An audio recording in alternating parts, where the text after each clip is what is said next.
Siya po ay na-scam po ng 7K. So, na-deceive siya. Ang galing daw po magsalita hanggang nagbayad na siya ng payment. Tapos,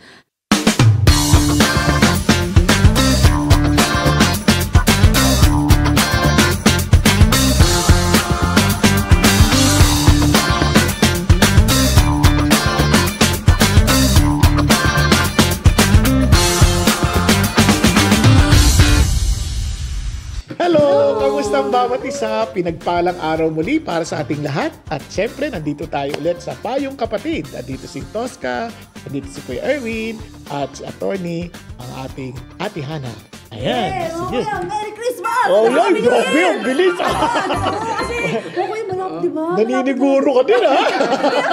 Hindi mo kaya nasabi ko yun kasi di ba pa malapit na magpasko, di ba, Attorney Hana? Ito, buti na lang. Mga kapatid, meron tayong abogado in the house, di ba? Kumbaga, kasi mga kuya, di ba po pag Pasko, parang dumadami yung mga naloloko, at mga loko-loko. Ay naku, ano ba yan? Ay, pasensya na mga kapatid. Pero totoo kasi mga kuya, masakit po ang maskam, ha? Oh, syempre talaga. naman. So mga kuya, okay na po ba ngayon? Sakto, meron tayong abogado in the house. Attorney Hana, pwede po bang pag-usapan yung scam, mga ganun po? Pwede po Meron ba yun? nagtatanong? Meron po sa Facebook ko natin, sa ating Payong Kapatid Facebook page. May nagtanong, okay lang po bang basahin ko? Sige. So medyo paraphrase kasi, kumbaga yun din naman yun, pero kasi medyo mahaba. So sabi po niya, itago niyo na lang po ako sa pangalang Pretty. Ayan, Pretty. Okay, Miss Pretty, ito na po inyong tanong. Siya po ay na-scam po ng 7K. Kasi meron daw po siyang nakita sa Facebook. 7K. 7,000. So, 7,000. Opo. Okay. Kasi meron pong pinaparush na documents. Kaya nagtanong po siya sa FB group. So, she sent a message dun sa guy na nagpakilalang toot at nirefer siya sa isang tao ulit. So, na-deceive siya. Ang galing daw po magsalita hanggang nagbayad na siya ng payment. Tapos, after a few days, para isend sa LBC yung documents. Walang sinend at nanghihingi pa naman ng another payment. Doon niya na-discern na scammer pala yun. At naggalit-galitan pa. At nung bandang huli, humihingi siya ng refund, di ba? Siyempre, ganun talaga mga kuya. So, nung na-realize po niya mga kuya na na-scam siya, ang tanong po niya is, paano ko po ba i-let go ang tuluyan tong experience na na-scam po ako?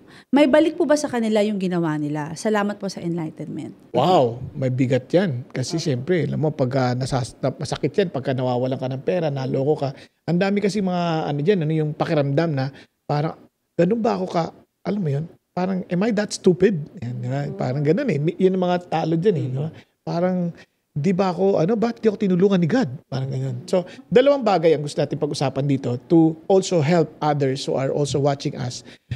Paano ba makaiwas na ma-scam? And at the same time, kasi yung tanong niya dito, paano naman natin ma-overcome o makapag-move on after na na-scam ka na? Yeah. Tama? Yun ang basically tanong niya eh. So, diyaman na yan. Dito ka naman, attorney. Pag-usapan. Kasi, ang daming klaseng scam ngayon. Ang dami. Nakakatakot ata. Merong mga tinatawag na scam na online. May financial. Merong emotional na tinatawag at spiritual scams. So, ang dami talaga. Kaya, ngayon, paano ba natin to madi-discern? Paano ba natin malalaman na scam? O kaya, paano ba natin mapaghahandaan itong mga to? Yun. Kaya, sasagutin sa atin. Akala niya, no? Tapos, akala nakasad siya. Na-scam siya. Na-scam. Ito, na-scam natin siya kanina. Yun ako na-scam. So, wala talagang exemption, no? Pero mga Attorney Hana. Akala niya, may tatanong lang pag mayroong mga legal na issues. Pala, pinaghihinga na siya ng mga opinion. Mga kuya, I'm sure si Attorney Hana, marami na nagkonsulta sa kanya na na-scam eh. Yes. Paano ba, Attorney Hana? How does that look like? Kumbaga, pag lumalapit sa'yo, pare-pareho ba ng style? O may lang talaga, parang may telltale sign na, eto, scammer to. Parang nadidetect ba ng mga lawyers yan? Parang gano'n. Siguro nagsisimula talaga yung scam dun sa taong nagbigay eh. Parang halimbawa, dun sa example natin, yung gusto niya ma-rush yung documents. So either maaring hindi siya pwede, diba? Pwede po yun. Pero masusolusyon na naman siya ng authorization letter. O kaya po, kumbaga minsan yung convenient, kaya tayo na-scam kasi gusto natin convenient lahat. So parang minsan kumakapit tayo sa mga fixer, yan.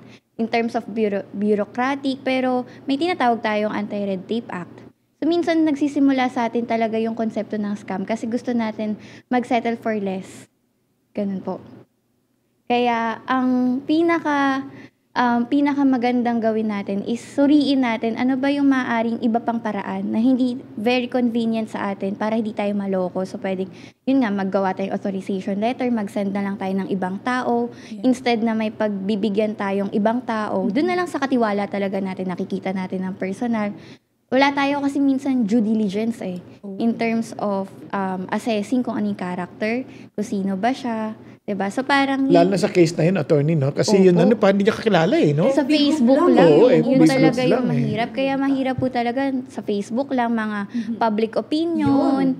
Huwag tayo basta-basta maniwala. Kasi minsan, kung ano yung pinakamadaling ibigay sa ating impormasyon, yun yung hindi pinaka-trustworthy. Yes, naku, hirap. Tsaka napansin ko lang. Ako personal ko to Karamihan na nanloko sa akin, Christian. Hindi ka nag-isa. Anong punto ko? Ang punto ko ganito. One of the things na ginagamit ng scammer is they make themselves trustworthy. So they impersonate. Like, kunwari Christian sila. O kaya, sila, parang official sila or a friend. Di ba?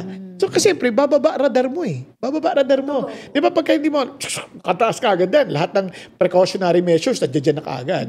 Pero kapag kunyari kapatid, kasama mo sa church, o kaya, parang baba lahat yung radar mo Kasi yung trust mo, taas Parang bumaba na yung kumbaga yung mga pambagay na pangpigil at pagprotekta sa'yo. Diba? So, yan, isa yon. Siyempre, isa pa yung fear, Fear, yung nagkikreate ng urgency. Katulad nung sa case niya, urgent yung case niya. Gusto ko mapabilis na itong proseso. Mabilis. So, ngayon, gagamitin ngayon ng pagpapaliwanag, magkikreate pa sila ng urgency na kailangan i-provide mo na to. Kailangan ibigay mo pa ako ng panibagong pera kasi kung hindi natin matatapos to. Di ka na. Parang ganon. So, nagkikreate sila ng parang kaawa-awa sila. Diba? So, yung tas alam din nila kung saan ka pipindutin Sa totoo lang, ako naloko ko kasi may element minsan ng greed Sino po yung Ako. Naloko. Hindi, kami, yung naloloko, mayroong minsang element din ng greed Hindi na pagsasamantalan nila. Yes, yun, pagsasamantalan nila ngayon yun. Yung kikita ka, di ba? Tapos wala kang gagawin, passive income. Kung ikaw, hindi ka naman, kung honest ka naman, part of you, gusto ko yan Kasi, alam nila sakyan Kaya doon ko rin na-realize, kahit na Christian ka na, o pastor ka pa ako, in my case, swapang din ako So parang walang due diligence din kasi parang, tama po ba? Oo, kasi total kapatid ko to, I trust this person. Yun. Tapos, gusto ko yung offer niya. Yeah, Di ba? Parang wala akong gagawin. Magagamit ko, quote-unquote, justifying ministry. Kasi isipin mo, di ba? Focus ako sa ministry, wala akong gagawin, kikita ako. Bakit hindi? Di ba? So, yun. So, yung mga ganon. Tapos, magpapaawa effect pa. Yung katulad nga sabi sa akin, katingin na ba, meron nagloloko sa NLEX, SLEX na mga foreigner na walang pera, na hold up o whatever, tapos walang panggas, tapos ikaw pa yung tagang lolokohin lang, hinga ka ng pera, hinga ka ng papakaawa, yung mga ganong bagay. So, yung mga elemento na yun mga nagagamit yun sa sa panloloko. Mga kuya kasi minsan, parang kunwari, magpapaawa sa akin. Tapos pag hindi ko tinulungan, parang sa isip ko, sama ako naman tao, hindi ko tinulungan. Kawawa na nga, hindi ko pa tinulungan. Paano ba yun? Mga kuya, yung mga ganong thoughts. Actually, di ba, Kuya Erwin, di ba yan na madalas ginagamit sa atin, Sa mga, yung kawawa, may sakit po yung nanay namin, nag-attend dito, pastor, hindi mo siya kilala sa dami natin dito. Halimbawa, 10,000 tayo, paano naman, di ba, naawa ka, anong gagawin mo? Christian ka man din. Kaya, kay Kuya Erwin ka pumunta. Hindi, dito talaga maraming lumapit na. So, ang ginagawa namin, nire-refer namin sa isang department na siyang nangangasiwa niyan. Ngayon, nakahalata yung department na puro ganun na lang. So, pupunta po kami sa probinsya, may sakit yun. Sasabi ng department, sige, kami na home bibili. Tinatanggihan naman nila. Gusto nila yung cash Hanggang sa nawala na sila. Pero kung sa akin yun, yung mga nag-i-scam na ganyan, dapat pinapaskill yung mga litrato nila. Grabe naman. Nung araw pinapaskill yun, nung nasa tayo. Pero mahirap. Ibang Yung bagay na yan, yung pinapaskil. Paano sa data privacy yan? Kailangan po kasi may consent niya. Pero kung ang data privacy kasi, halimbawa, yung pinapaskill lang malawak po. Kumbaga kung picture niya, maaari siguro pong pwedeng naka-censored yung kanyang mata. Parang ganon. Kasi actually walang consent niya. Hindi rin makikilala? Yun po. Pero ang siguro for public consumption po. No? For public consumption, parang for awareness na lang din po na itong taong to ay scammer. Pero Kaso nga no? Pwede kang akusahan din nila. Bakit sa newspaper malabas, warning, do not deal, any transaction. Kasi paliwanag na hindi na siya ka-part ng company. Pero yung Pero pakita kasi picture. minsan, halimbawa, sabihin natin, ito ay manloloko. Pero parang, baka balikan kanya kasi na, malicious imputation to sa akin. So, pwede kanya mabalikan into cyber libel. Kaya, parang, ang sa atin is, instead of imposing talaga, mag-file ka na lang ng civil act o ng criminal case over that person. Para at least ma-report mo sa police, magkaroon siya ng pwedeng mawaran siya, di na siya makapanloko ulit. Kasi kung minsan hindi mo kilala di unknown niya ang lalabas niyan o John Doe. Ganyan. John Doe.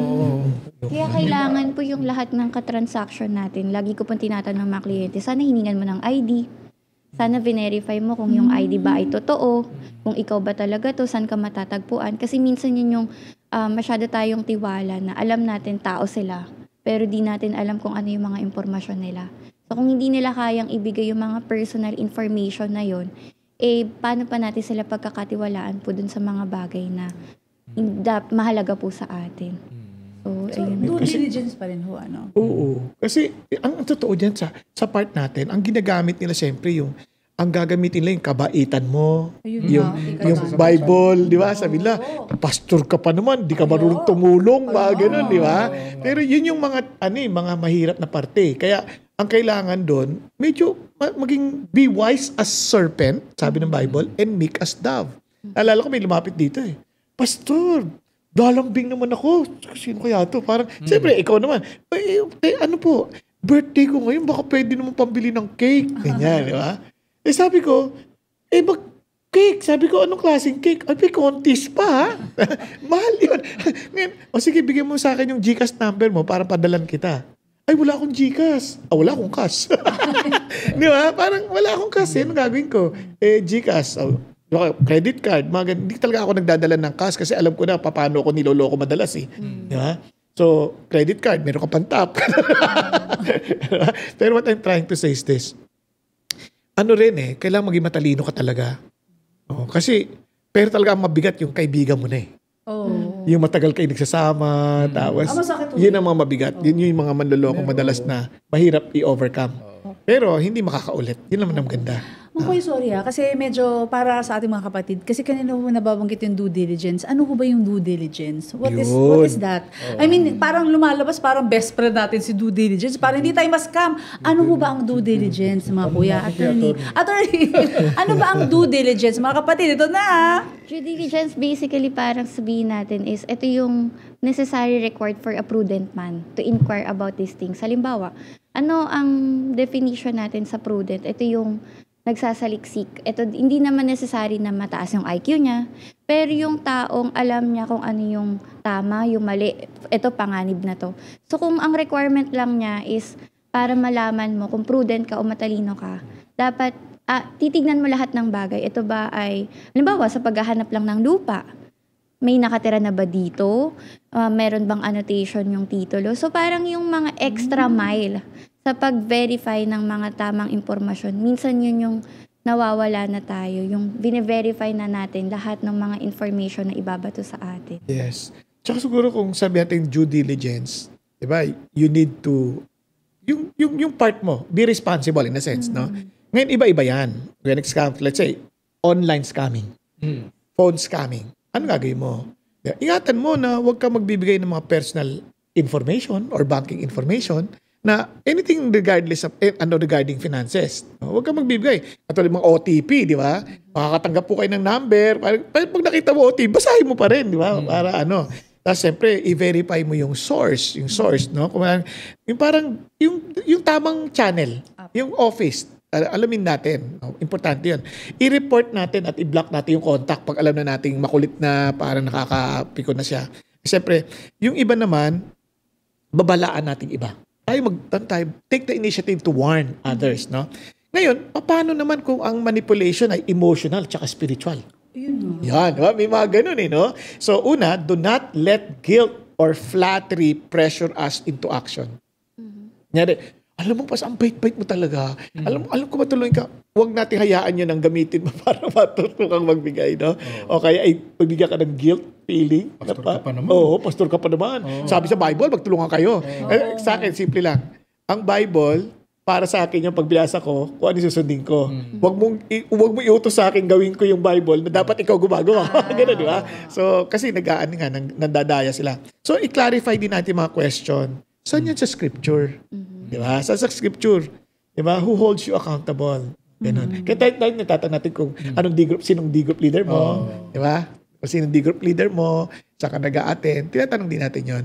So, kaya, at least magdala ka ng trusted counsel, no, or leadership before making decisions. Nagtatanong din kasi with many counselors there is safety. So wag ka magmamadali. Pag minamadali ka, kabahan ka. Ayun. Di ba? Nakabahan ka. Tapos tatanda natin kasi God's voice leads with peace, not pressure. Ganyan. So, yun at least yun ang mga practical na suggestion. Hindi yan exhaustive pero sana makatulong kahit konti kahit konti. Yung nasabi mo, yung minamadali ka. Kaya tinanong ko si Tosca, ikaw ba minadali ng asawa mo? Ay, hindi ho. Grabe naman. Hindi ho. Hindi naman. Wag Tagal ho na hasty nag-intay. Pinagbayat, nagpaalam pa sa parents. Hindi totoo yan. Hindi scam yun. Hindi ho scam yun. Kita nyo naman hanggang ngayon sa inyo. Amen. Thank you, Lord. Kaya eto po mga kapatid, okay lang. Si Mike ang medyo napadali. Siya na-scam. Hindi, joke lang. Hindi. Ayun, nagalit na. Hindi ako nagagalit. Hindi. Hindi ka na-scam. Blessing ka. Parang you're just doing your due diligence. Ayan. Hindi na. Hindi, kasi... Okay. Hindi, kasi sa mag-asawa, alam mo, ang dami na i-scam Di ba? Oo nga. Napakasalan mo. Tapos parang nanay siya sa'yo. Kala ko ba asawa ka? Nanay ka pala. Hindi. Joke lang. Di ba? Wala naman ganyan. Meron pa kayong laya. Pag-aalaga lang yan. Secretary, nurse. Oo, tama. May labendera pa kayo. Hugas sa pikan. Aba! Parang may hugot. Joke lang. Anyway, joke lang. Ang hinaharap niya, boy.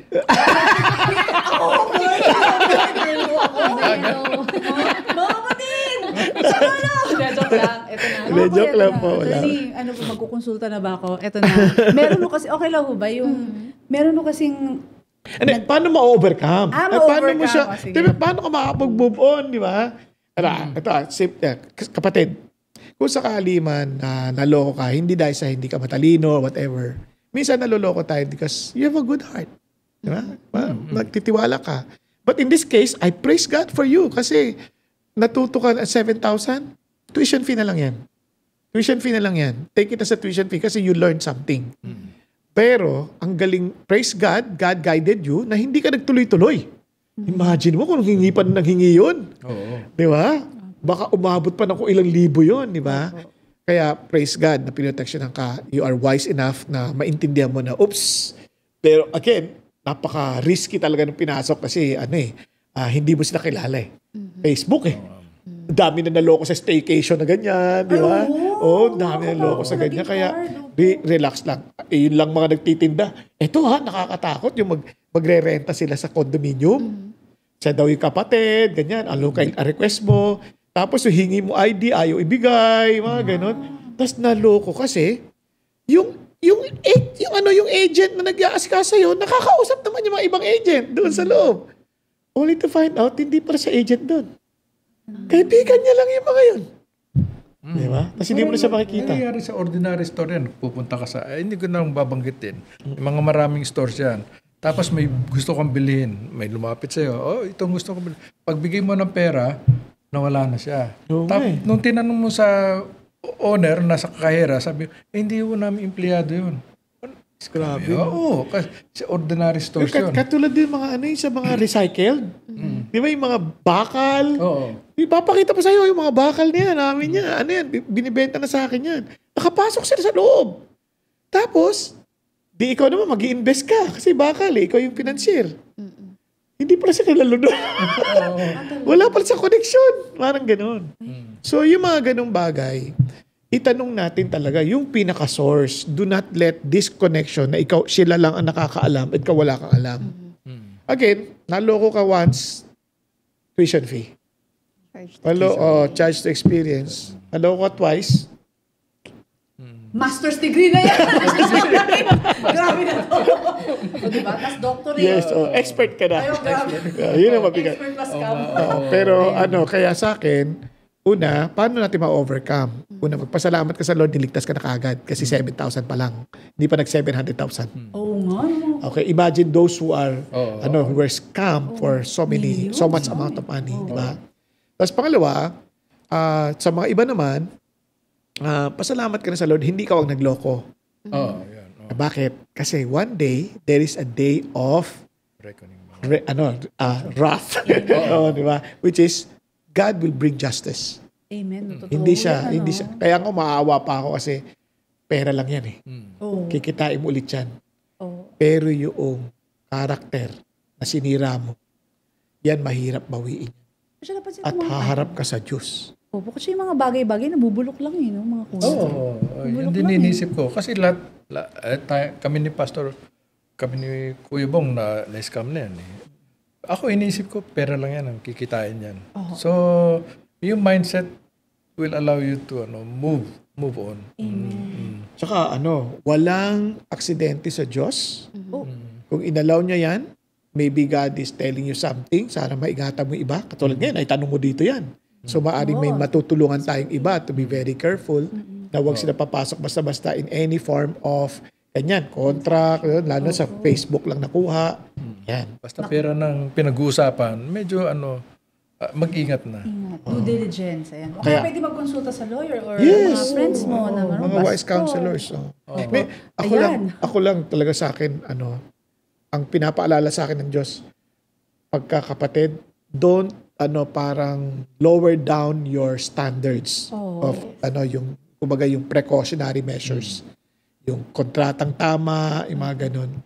Kasi sa akin talaga ko kasi pastor dati.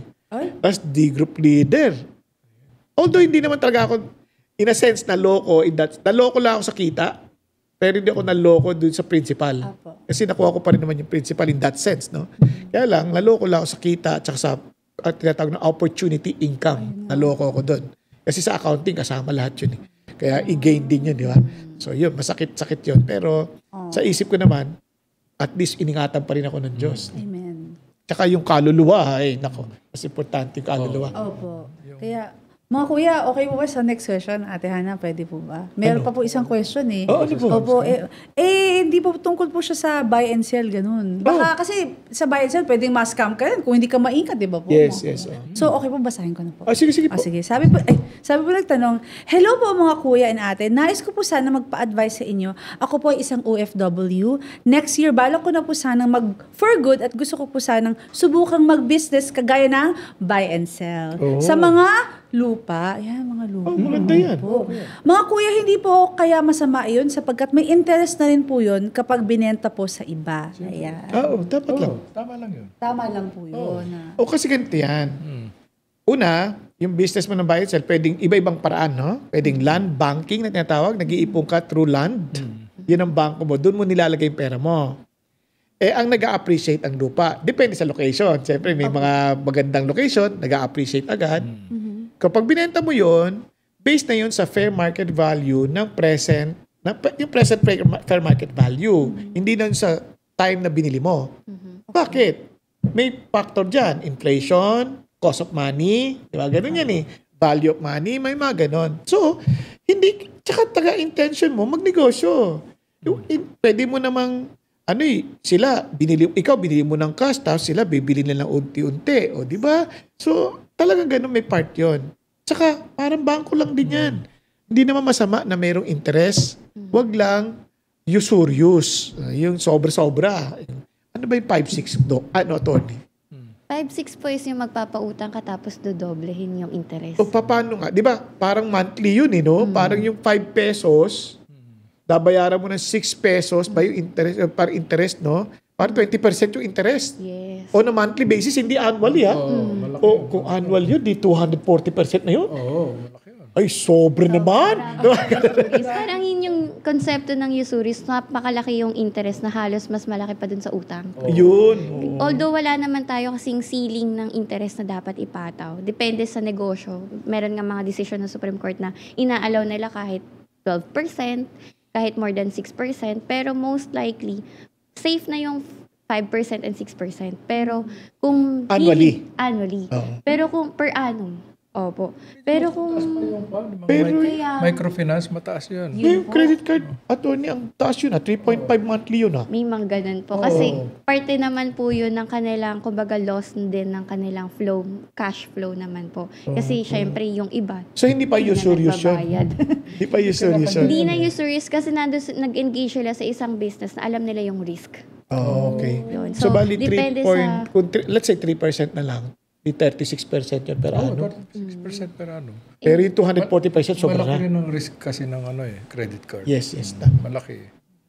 Ganon din ang microfinance. Kaya mataas ang interest ng microfinance. Kasi kukunti ng empleyado nila eh. Isang empleyado, ilan lang yung loan portfolio niyan. Hindi tulad ng bangko, isang empleyado, billion na ang isang kanon. Pero hindi masama yun. Hindi masama masama. yun. Kaso sa lupa, minsan talaga, ang laki talaga nung tinaas ng lupa eh. Malaki Hindi mo talaga. kasalanan yun. Oo. Siguro yung usuries papasok kapag ikaw ba yung tamang taong dapat magpataw ng malaking interest. Yes. Halimbawa, parang hindi naman ako banking industry, pero grabe ako magpataw sa isang tao na kapwa.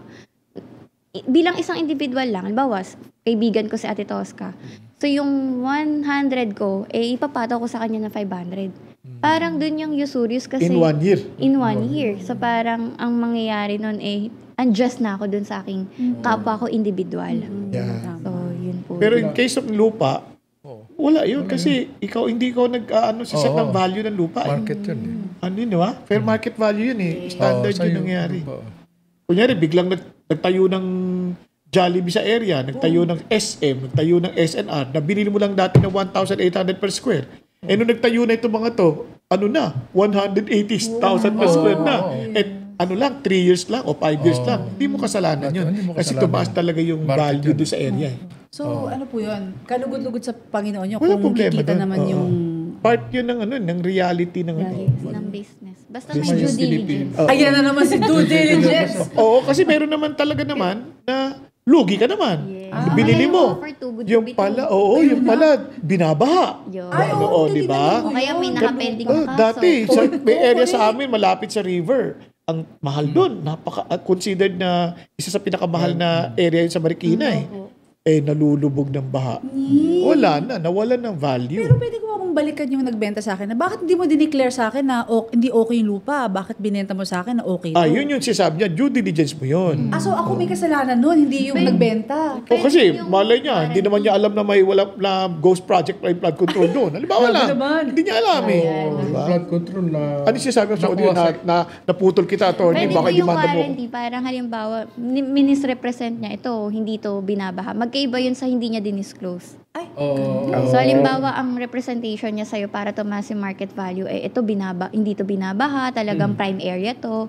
So kapag may misrepresentation na, may liability na din doon. Kung ako yung bibili ng lupa, attorney, pwede bang ako na yung mag-research mismo? Punta ako sa City Hall. Kung ako na maggumawa ng mga... dapat lang. Pwede, no? Dapat lang. Imbes na iasa ko lang Kaya dun sa hindi. nagbibenta. Paano yun, attorney, kung sakali lang? Talaga naman di binabaha. Nung nabili na, saka binaha. Kasi, yun nga, nasira pala yung project. So, Yung flood project. Hindi, totoo lang. Hindi alam eh. That's a good one. Wala pong problema doon generally. Kasi kung halimbawa nag-ocular ka, tinanong mo yung kapitbahay, binabaha ba kayo dito? Tapos never daw sila ulit binaha. kahit Katulad nung ondoy. yung sa kwento nung tuwaw. Hindi daw sila binaha. First time na nung binaha eh. Di ba po? So, hindi po siya kasalanan ng seller. Kasi ang mangyayari is, binigay niya sa'yo where as is eh. Di ba may as is, Where is, clause tayo clause sa contracts natin. So, binigay niya sa'yo ng as is. So, in his mind, para sa kanya, ito, tama tong location na to, dito binabaha. So, pinresent ko sa'yo ng tama. So, sa kanya, wala yung problema sa kanya. And ikaw, nag-due diligence ka rin. It's just that, Yes. nangyari yung bagay na yun. Oh, imagine mo, sa Baguio ka bumili ng lupa, tapos binaha. Nangyari yun. Nangyari, di ba? Nangyari yun. Sa Baguio. Kaya hindi. Kaso kung bumili ka sa tabing dagat, tapos sasabihin mo hindi tatamaan ng alon, Yun lang. yun talaga, maluloko na yun. So, due diligence pa rin talaga. So, mga kuya, magdo-due diligence na talaga ako. Hingan ko na okay ng words of Ay, encouragement. naku, bilis ka. Grabe. Grabe naman. So, mga kuya, kumbaga, totoo talaga marami ho na sa scam. Actually, ayoko ma-scam, pero wala, na-scam na eh. So, paano ba yung mga kuya? Paano ba ako mabubuhay ito? Pwede ba, papahabol ko ba sa Sige, o ano sige. magagawin ko dyan, mga kuya? Okay. Ayan, si Kuya Erwin daw muna. Alright. Ang mga take home ko dito kasi sabi sa Proverbs, trust in the Lord with all your heart and lean not on your own understanding. May mga kasunod pa yun. Pero gusto ko emphasize, lean not on your own understanding. Kaya tayo na-scam kasi nagtitiwala tayo sa ating pananaw dahil siguro nagtitiwala tayo sa ating katalinuhan. Kahit na gaano ka katalino, maluloko ka pa rin kung they will play on your greed kasi sinful persons tayo. So, yun na lang. Huwag kang magtiwala sa iyong pagkaunawa sa mga panahon. Kundi, sanggunin mo lahat sa Diyos yan. Sa mga taong nakakakilala sa Diyos. Yan. Okay, nako, sobrang mahirap po. Una-una, I feel for you for those who were scam. Masakit. Hindi ba daling kalimutan? Kasi ako man ay na-scam na rin. Minsan, na-meditate mo pa yung mukha ng scam sa'yo. Pero one thing I realized, ang una mong patatawarin, hindi yung nag-scam yung sarili mo. Kasi hindi mo patawad sarili mo parang, alam mo yun? Parang hindi ko matanggap na parang naisahan ako. It's pride, no? And minsan, part din yun for us to learn, to trust the Lord. Katulad sabi ni Kuya Erwin, to always acknowledge Him in all our ways. Diba? Lean not on our own understanding. So, importante yun. Pero sa mga na-scam naman, isang bagay rin, let us never be cynical. No? Kasi nangyari na sa atin. Just more discerning. Isa pa ay, do not harden our hearts towards real needs. Kasi, naisahan tayo ng dati, pero hindi ibig sabihin na hindi na tayo kailangan maging mabuti sa iba. And let our trust remain in God's faithfulness, not in people's promises. Now, gusto ko lang pong iwan to sa inyo. Natuwa po ako kasi minsan narinig ko po si Michael Ramsden na kasi may mga tao naman na talagang nasaktan sa church, no? Parang feeling na they were scammed. And sabi nun sa kwento ni Michael Ramsden, yung kaibigan niya, nakilala niya na naging driver na lang sa Great Britain.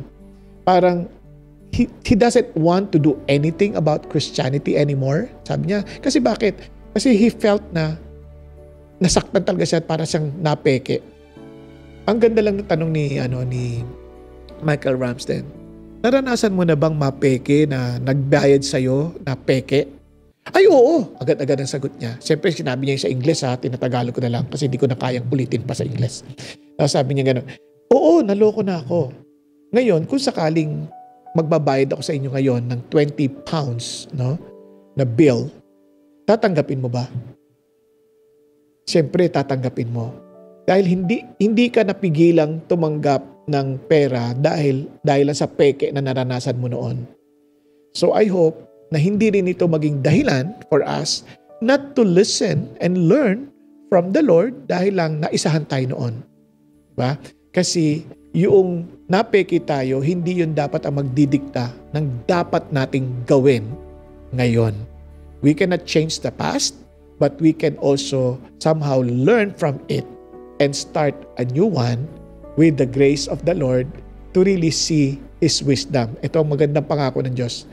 If you lack wisdom, ask, and He will give it to you generously without finding fault. Kaya mga kapatid, ang ating Panginoon Diyos, mahal na mahal po tayo. Gusto niya po tayong ingatan, gusto niya tayong matuto, lumago, at maging blessing sa maraming tao. Amen. Ayan. Alam po ninyo, sa buhay po natin, ang daming bagyo. Nadagdagan pa ng mga scammers. Oh. Pero ito lang masasabi sa inyo, ano man ang pagdaanan natin, umulan man. Umaraw. Oh, bumagyo! Kung kailangan nyo po ng payong, andito po ang Payong Kapatid. Mga kapatid, alam niyo po masaya po kami nakakasama namin kayo every Tuesday and every Saturday. Pero syempre mga kapatid, ang tanong ko po naka-follow na po ba kayo sa ating mga social media pages? So okay lang po bang sabihin ko po sa inyo ang ating mga social media pages? Syempre, unang-una sa lahat, meron po tayong Payong Kapatid official Facebook page. Meron din po tayo sa YouTube, Payong Kapatid PH, at syempre po, sa mahilig mag-Spotify audio, di ba? Meron po tayo sa Spotify podcast. At syempre, meron po tayong NGL. Ito po ay pwede kayo magtanong anonymously. So ito po ay meron tayong NGL link at meron po tayong NGL QR code. Ayan po, just scan the code lang po mga kapatid. At syempre po, may bagong-bago po tayo Instagram account. Yan po yung mga request ng ating mga kuya. So, paano po tayo mag-IG? Punta po kayo sa Instagram account at mag-download na po kayo ng Instagram and follow us at payongkapatid.ph. Kung mahilig po kayo sa mga inspirational content, yung mga nakakagaan ng loob, ito po ay para sa inyo. So mga kapatid, masayang-masaya kami at lagi tayo nagsasama-sama at syempre, blessed na blessed tayo sa payo ng ating mga kuya at lalo pa tayo lumago sa ating relationship with Jesus Christ. So mga kapatid, see you soon!